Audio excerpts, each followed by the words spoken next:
I'm Dana, by the way, and my mom, Caroline, has spent years making me feel like an afterthought while putting my stepsister, Sabrina, on a pedestal.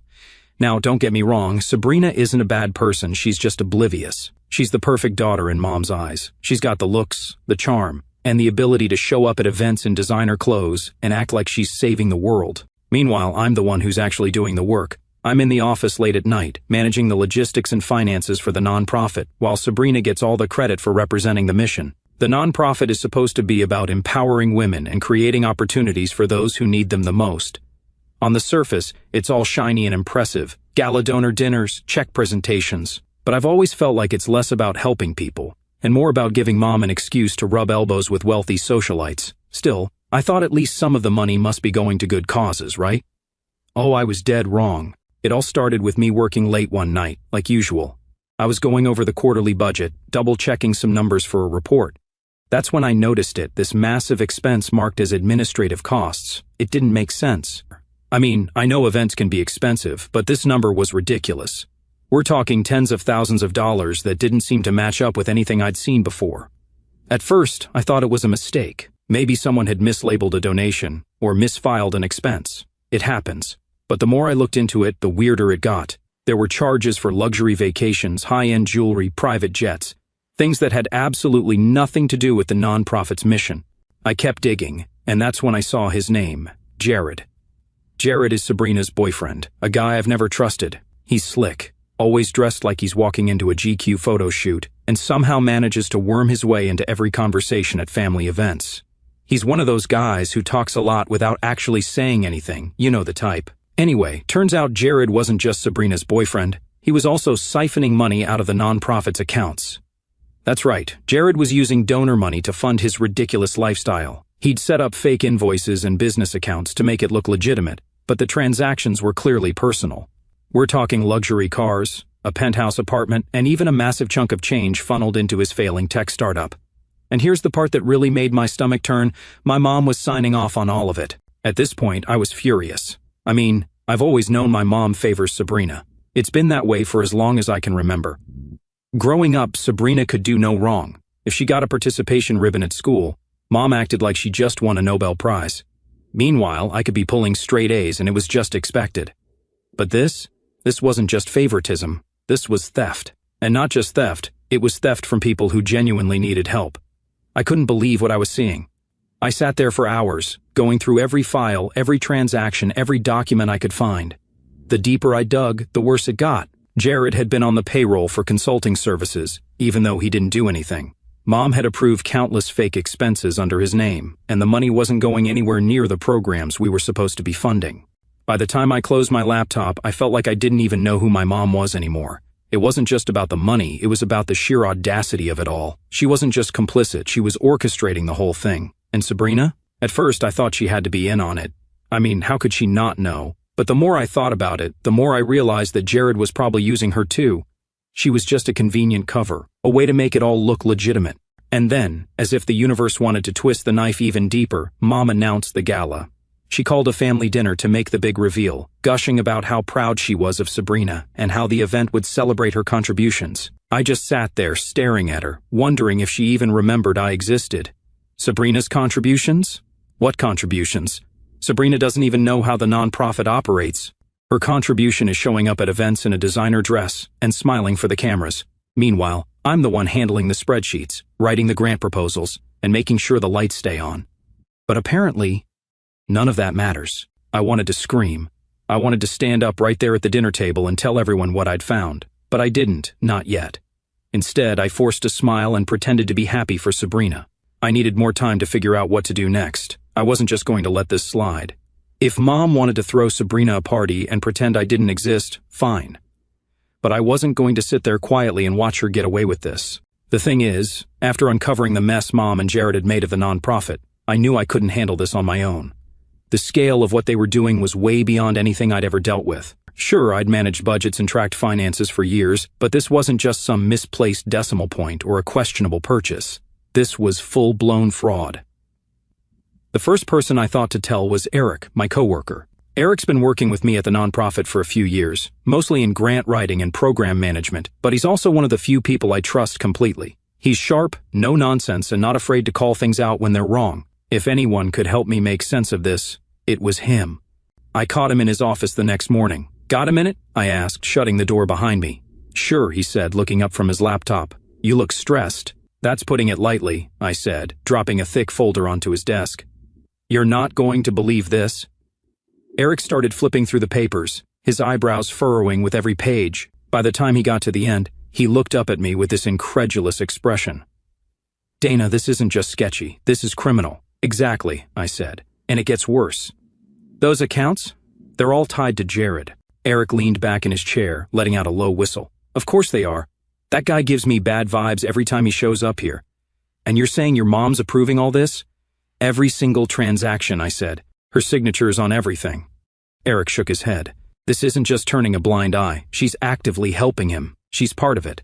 Hearing him say it out loud made it all feel even more real. Up until that moment, part of me had been hoping I was wrong, that maybe there was some explanation I hadn't thought of. But there wasn't. Mom was in this up to her neck, and Jared was just as bad, if not worse. "What do you want to do?" Eric asked, his tone serious now. "I need to figure out just how far this goes," I said, "and I need your help." He nodded without hesitation. "I'm in." From that moment on, Eric became my partner in unraveling the tangled web of lies Mom and Jared had created. We spent every spare moment digging through financial records, emails, and contracts. The deeper we went, the more disturbing it got. Jared wasn't just using the nonprofit's funds to live a lavish lifestyle. He was pouring a huge chunk of it into a failing tech company under his name. It was one of those startups that sounds impressive on paper but doesn't actually do anything. According to the records, he'd been using the nonprofit's money to keep the company afloat, paying salaries to employees who didn't exist and inflating the company's value to attract investors. It was a house of cards, and the nonprofit was the foundation holding it all up. "What's even the end game here?" I asked Eric one afternoon as we sifted through another stack of documents. "Does he think no one's going to notice?" Eric shrugged.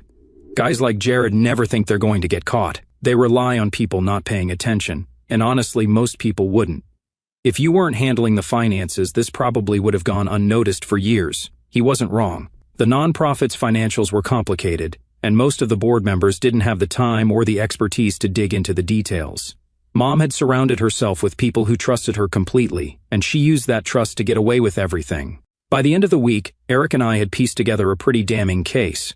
We'd found emails between Mom and Jared discussing how to label certain expenses to avoid scrutiny. There were fake invoices for consulting services that Jared had submitted, along with receipts for things like luxury vacations and designer clothes.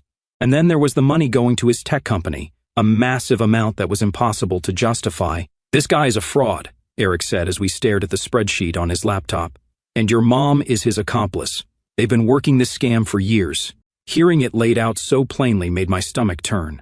I'd always known my mom was ambitious, but this wasn't ambition. This was greed. And the worst part was that she was using Sabrina as a pawn to keep the charade going. The more I thought about it, the angrier I got.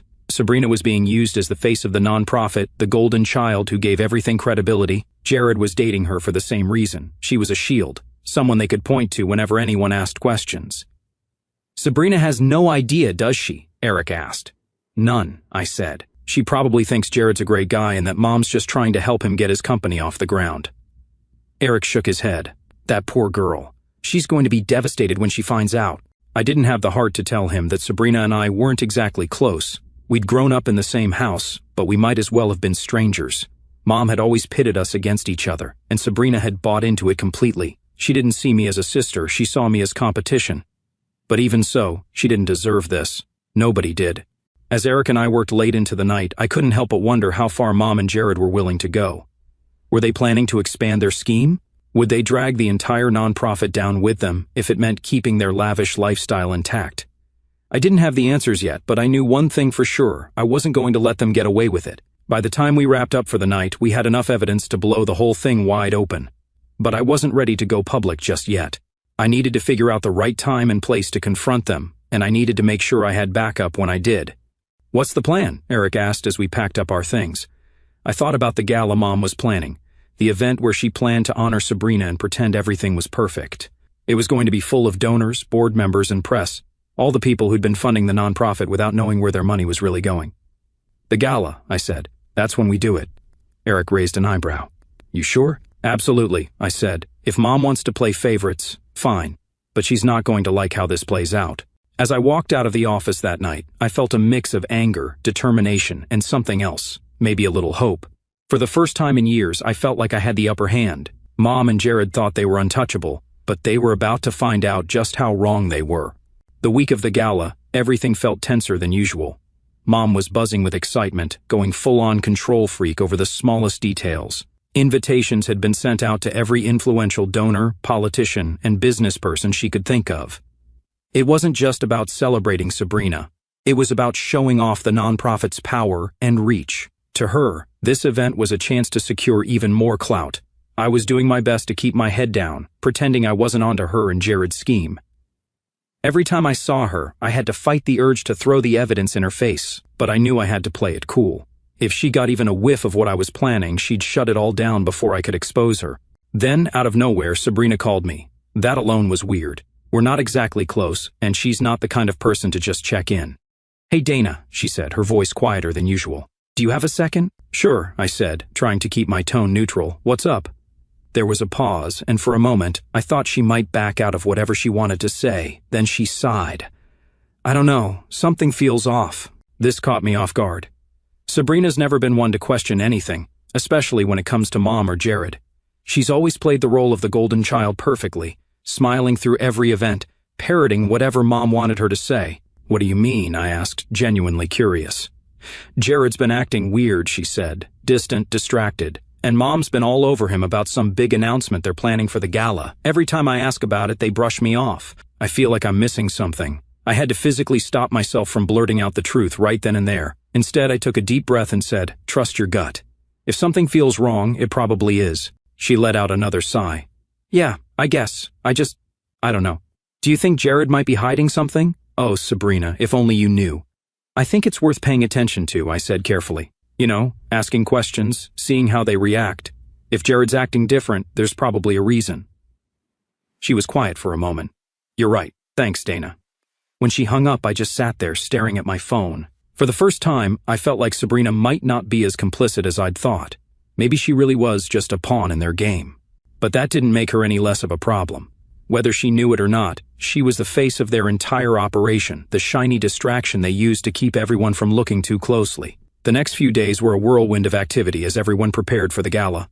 Mom was in full event planner mode, barking orders at the staff and obsessing over every tiny detail.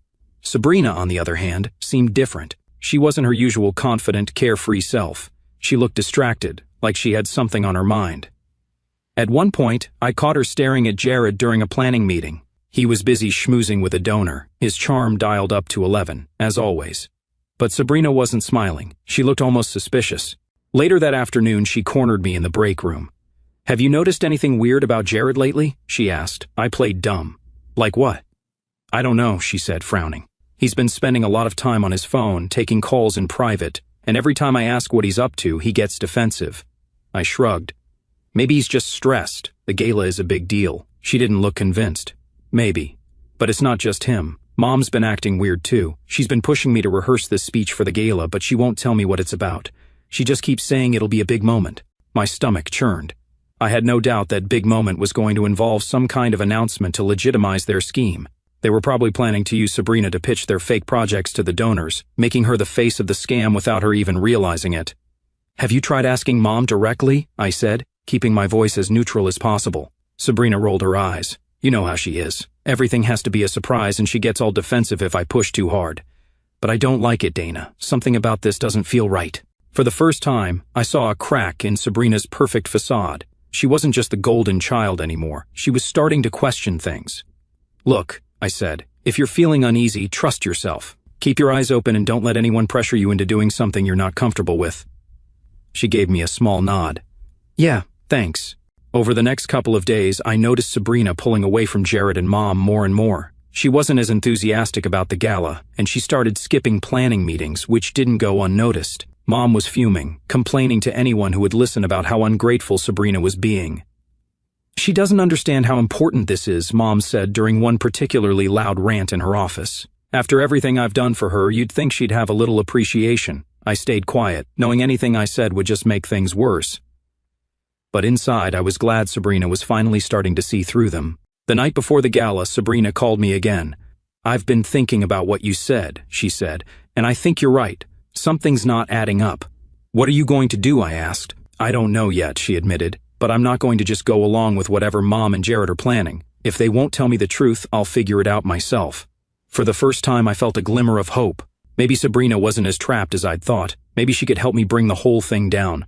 Still, I knew I couldn't count on her completely. She might be questioning things, but that didn't mean she was ready to take a stand. I'd spent years being treated like an outsider in my own family, and I wasn't about to put all my faith in Sabrina now. The gala was less than 24 hours away, and the stage was set. Mom and Jared thought they had everything under control, but they didn't realize how close they were to losing it all. The gala was set to be the event of the year, or at least that's how Mom kept hyping it up. In her eyes, this was more than just a party, it was her crowning achievement. She'd been bragging for weeks about how every important donor, socialite, and local politician would be there. She kept saying it was all to honor Sabrina's incredible contributions. But I knew the real reason. This wasn't about Sabrina, it was about showing off.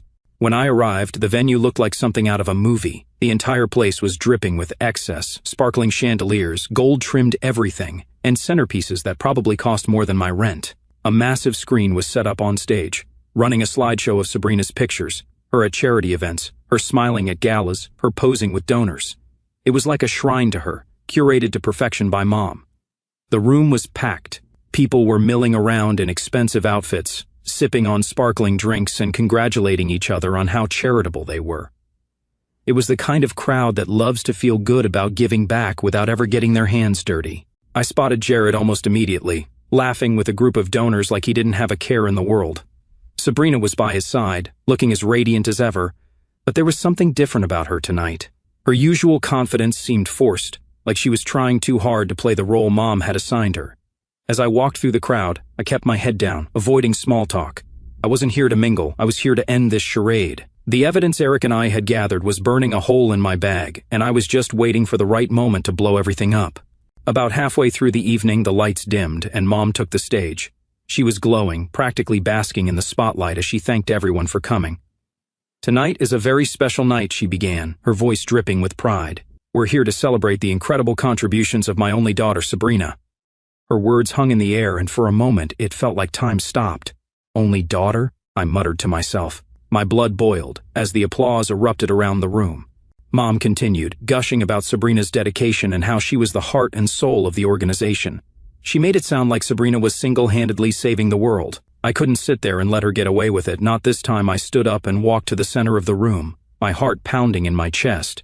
The applause was still echoing when I said loudly, "Mom, if Sabrina's your only daughter, why is she unknowingly funding Jared's fraudulent tech company?" The room went dead silent. Every head turned toward me, and for a moment, all I could hear was the sound of my own heartbeat. Mom froze on stage, her smile slipping for just a second before she recovered. "Dana," she said, her tone sharp but measured.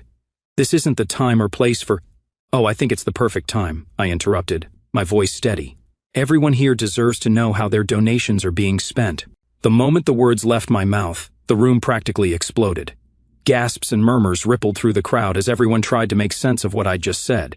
Sabrina stood frozen near the stage, her face a mix of confusion and disbelief.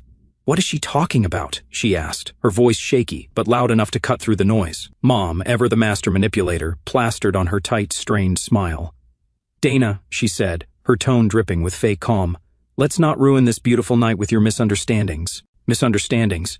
She really thought she could gaslight her way out of this. I couldn't help but laugh, a sharp, humorless sound that drew even more eyes. "Misunderstandings?" I said. "Is that what we're calling funneling donor money into Jared's personal accounts? Sabrina, he's been using you to cover up a multi-million-dollar scam."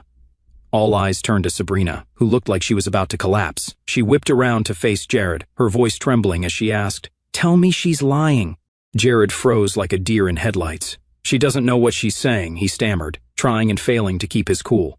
"This is all just some big mistake." I held up the folder in my hand. "Oh, it's no mistake. I have proof, bank records, emails, invoices, everything. It's all here. You two have been stealing from this nonprofit for years." The murmurs grew louder, and a few of the donors in the crowd started pulling out their phones, no doubt ready to Google Jared's company or call their accountants to double-check their donations. Sabrina's gaze shifted to Mom, tears welling up in her eyes. You knew? She asked, her voice cracking.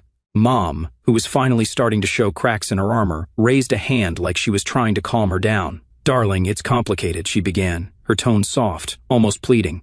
But Sabrina wasn't having it. No, she said, taking a step back. It's simple. You betrayed me, both of you. You made me the face of this nonprofit so you could line your pockets. How could you? Jared, realizing the situation was spiraling out of control, tried to step in. Sabrina, baby, come on, he said, reaching for her arm. Don't touch me, she snapped, jerking away from him. At that moment, I almost felt bad for Sabrina. Almost. It was clear she'd been in the dark about everything, and now her entire world was crashing down around her. But I couldn't let sympathy cloud the facts. She'd still been complicit, even if she hadn't known it. Her face was on all the campaigns, her name was tied to every fraudulent program, and whether she liked it or not, she was part of the reason this whole scheme had worked. Meanwhile, the crowd had descended into chaos. People were arguing, whispering, and pointing fingers. A few board members had pushed their way to the front of the room demanding answers. What is she talking about, Caroline? One of them asked sharply, addressing Mom. Is any of this true? Mom, who was clearly struggling to maintain her composure, waved her hand dismissively. This is absurd, she said. Dana's clearly mistaken. She doesn't understand the complexities of running a nonprofit. Complexities? I cut in. Is that what you call laundering money through fake programs? Because I have the documents to prove otherwise. I opened the folder and started passing copies of the evidence to anyone who would take them. Bank statements, fake invoices, wire transfers. It was all there, laid out in black and white. Jared tried to grab one of the papers from a donor, but the man snatched it back. Don't even think about it, the donor said, glaring at him. At this point, the facade was completely crumbling. Jared's confident, smooth-talking persona was gone, replaced by someone who looked like he was ready to bolt for the nearest exit. Mom was still clinging to the remnants of her control, but even she couldn't deny the mountain of evidence in front of her. As I handed out the last of the documents, Sabrina turned to me, tears streaming down her face. Why didn't you tell me? She asked, her voice barely above a whisper. I hesitated, unsure how to answer. Would you have believed me? I finally said. She didn't respond, but the look on her face said it all. She wouldn't have. Mom had spent years molding Sabrina into her perfect little puppet, and it was only now, when the strings were cut, that she realized how trapped she'd been.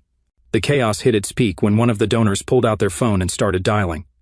Who are you calling? Jared asked, his voice sharp with panic. The authorities, the donor replied. This is fraud. You're going to pay for this. Jared turned to Mom, his voice low but frantic. We need to get out of here, he hissed. But before they could make a move, 2 board members stepped in front of them. You're not going anywhere, one of them said. For the first time in my life, I saw Mom speechless. She looked around the room, her face pale, her carefully crafted world crumbling around her. I stepped back, letting the scene unfold. This wasn't my fight anymore. I'd done my part, and now it was up to the people in the room to decide what happened next. As I watched Mom and Jared squirm under the weight of their own lies, I felt an overwhelming sense of relief. For years I'd been invisible, pushed to the sidelines while they used Sabrina and the nonprofit to build their empire. But not anymore. This was the beginning of the end for them, and I wasn't going to miss a second of it. If I thought the night couldn't get more dramatic, I was dead wrong. As the crowd erupted into chaos, the sound of doors slamming open cut through the noise.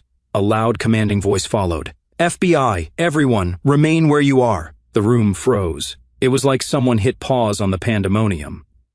People turned toward the entrance, where a group of agents in dark jackets with bold yellow lettering moved in with purpose. They weren't here to mingle. I saw one of the agents scan the room before locking eyes on Jared and Mom. Jared and Caroline, he called out, his voice steady and firm. We have warrants for your arrest on charges of fraud, money laundering, and embezzlement. A collective gasp rippled through the crowd. If there were any lingering doubts about the validity of what I'd said, they were gone now. Jared's face drained of color as 2 agents approached him. Wait, he yelled, holding up his hands. Wait, I can make a deal. I'll cooperate. I'll give you everything. Shut up, Mom hissed at him, her composure cracking completely. But Jared wasn't done. He pointed at her, his voice rising in panic. It was her idea. She planned everything. Sabrina was just a cover to make it look legit. The room collectively inhaled, and I turned to look at Sabrina. She was standing near the stage, her hands covering her mouth, tears streaming down her face. This wasn't just betrayal for her. It was a public execution of the image she'd spent her entire life upholding. Mom's face turned icy, her usual calm replaced with a venomous glare aimed directly at Jared. You pathetic little weasel, she spat. Jared's panic turned into anger. You're the pathetic one, Caroline, he shot back. his voice trembling but loud enough for everyone to hear. "You're done. You hear me? Done." The agents didn't let the back and forth go on for long. Two of them grabbed Jared by the arms and started leading him toward the door. He tried to resist, stumbling over his own feet as he kept shouting, "I'll talk. I'll tell you everything." Meanwhile, another set of agents closed in on Mom. Unlike Jared, she didn't fight or panic. Instead, she straightened her back, lifted her chin, and stared straight ahead, her lips pressed into a thin line. Even in cuffs, she was trying to maintain control. As they escorted her out, the room erupted into a fresh wave of chaos. Donors were shouting, some demanding explanations, others angrily vowing to pull their funding. A few board members rushed toward Sabrina, who looked like she was about to collapse. I stayed where I was, letting the scene unfold around me. I wasn't about to get in the middle of the mob. One of the agents walked over to me, his expression serious but not unkind. "You're Dana, right?" I nodded, my heart pounding. "Yeah, that's me. We're going to need a statement from you," he said. "But first, I need to know, are there any other key players involved in this?" I glanced at Sabrina. She looked utterly destroyed, her shoulders shaking as she cried silently. "No," I said finally, "it's just them." The agent nodded. "We'll be in touch." As he walked away, I felt a strange mix of relief and exhaustion. It was over. The nightmare that had been building for years had finally come crashing down. The next morning, the news was everywhere. Headlines about the nonprofit scandal were plastered across every major outlet. "Prominent nonprofit leaders arrested for fraud and embezzlement," one read. Another, "Mother and boyfriend betray trust, face federal charges." I scrolled through the articles, watching as reporters laid out the entire mess in painstaking detail. The nonprofit's accounts had been frozen, Jared's tech company was under investigation, and the FBI was digging into years of records to trace every dollar they'd stolen. By noon, my phone was buzzing nonstop. Friends, coworkers, even distant relatives were texting me, asking if I was okay, if the reports were true, if I knew this was happening. I ignored most of the messages. After everything came crashing down, I thought the dust would settle, but it didn't, not right away. The fallout was brutal and messy. Jared's deal with the FBI meant he sang like a canary. Every scheme, every lie, every fraudulent transaction, he laid it all out. His testimony, combined with the evidence Eric and I had collected, made the case airtight. Mom didn't go down without a fight, of course. She tried to spin her usual narrative, painting herself as the victim. "I did what I had to do to save the nonprofit," she told the press in her final interview before the trial. "I was under immense pressure. It was nonsense, and everyone knew it." The court saw right through her excuses, especially when Jared's testimony directly implicated her as the mastermind. In the end, she was sentenced to 15 years in federal prison. Jared, being the rat he is, got a lighter sentence, 5 years in exchange for his full cooperation. I'm sure he thinks he got off easy, but his reputation is ruined. No one in the business world will touch him with a 10-foot pole now. Sabrina took the betrayal hard. She was devastated, not just by what Mom and Jared had done, but by how blind she'd been to all of it. For years, she'd been the face of their scam without ever realizing she was being used. It was like her entire life up to that point had been ripped out from under her. At first, she disappeared. I didn't hear from her for weeks after the trial. But then, one day, she showed up at my door, looking exhausted and defeated. "I don't know who I am without them," she admitted. It was one of the rawest moments I'd ever seen from her. Sabrina, who had always been so polished and perfect, finally let her guard down. "You don't have to be anything for anyone anymore," I told her. "Figure out who you are for yourself." It wasn't an overnight change, but little by little she started piecing herself back together. She cut off all ties with Mom and Jared, refusing to even visit Mom in prison. "She doesn't deserve my forgiveness," Sabrina said. As Sabrina and I spent more time together, I realized something surprising. We had more in common than I'd thought. For years, Mom had pitted us against each other, making us feel like we were competing for her approval. But now that she was out of the picture, there was no competition, just two sisters trying to make sense of the mess we'd been left with. One night, over takeout and bad TV, we started talking about what we wanted to do next. The nonprofit was gone, dissolved as part of the legal fallout, but there were still people out there who'd been counting on its programs. "We could just start over," I said. Sabrina looked at me, confused. "What do you mean?" "I mean, we could build something new, something real this time." She hesitated. "Do you think anyone would trust us after everything that happened?" "They trusted Mom," I said, "and she used them. If we're honest and transparent from the start, maybe we can rebuild that trust." Eric was immediately on board when I pitched the idea. "It's about time something good came out of this mess," he said. The three of us spent months planning and brainstorming, trying to figure out how to create an organization that would actually make a difference. Transparency became our guiding principle. Every dollar donated would be accounted for, with detailed breakdowns available to the public. We decided to focus on scholarships and mentorship programs for women in underserved communities, programs that Mom had always claimed to support but never actually funded. Sabrina threw herself into the project with a determination I'd never seen before. She reached out to former donors, apologizing for what had happened and asking for their trust. Some slammed the door in her face, but others were willing to give us a second chance. Meanwhile, Eric and I worked on building the infrastructure, setting up bank accounts, filing the paperwork to become a registered nonprofit, and creating a website that laid everything bare. The first time we awarded a scholarship, I felt something I hadn't felt in a long time: pride. Not the hollow, performative kind of pride Mom used to push on us, but real, genuine pride in what we were doing. Sabrina and I sat in the front row at the ceremony, watching as a young woman named Tasha accepted her award. She was the first in her family to go to college, and she was planning to study engineering. "This is because of you," Sabrina whispered to me as we applauded. "No," I said, "this is because of us." It was a small moment, but it meant everything. For the first time, I felt like we were finally free from Mom's shadow. The nonprofit grew slowly but steadily. We weren't pulling in the kind of money Mom's organization had, but we didn't need to. What we lacked in flash, we made up for in authenticity. Sabrina became the public face of the organization, but this time, it was different. She wasn't just a figurehead. She was actively involved, working with mentors and scholarship recipients, building relationships with donors, and ensuring that every program was running smoothly. Eric and I stayed behind the scenes, managing the logistics and keeping the finances airtight. After everything we'd been through, we weren't about to let a single penny go unaccounted for. Every so often, I think about Mom. She's still in prison, probably blaming everyone but herself for what happened. Jared is out by now, though I have no idea where he is, and I honestly don't care. What I do care about is what we've built from the ashes of their empire. Mom spent her life chasing control, clinging to power at any cost, and in the end, it destroyed her. But Sabrina and I were free. Free to be ourselves. Free to build something good. Free to live without the weight of Mom's expectations. The gala, the scandal, the fallout. It all feels like a lifetime ago now. But I'll never forget it. Because that night was the turning point. It was the night we stopped being pawns in Mom's game and started writing our own story. And that gala? It was the night everything fell apart, but it was also the night we found the strength to start over. From the ashes of her corruption, we built something real, something honest. And for the first time in a long time, I feel like we're finally doing something that matters.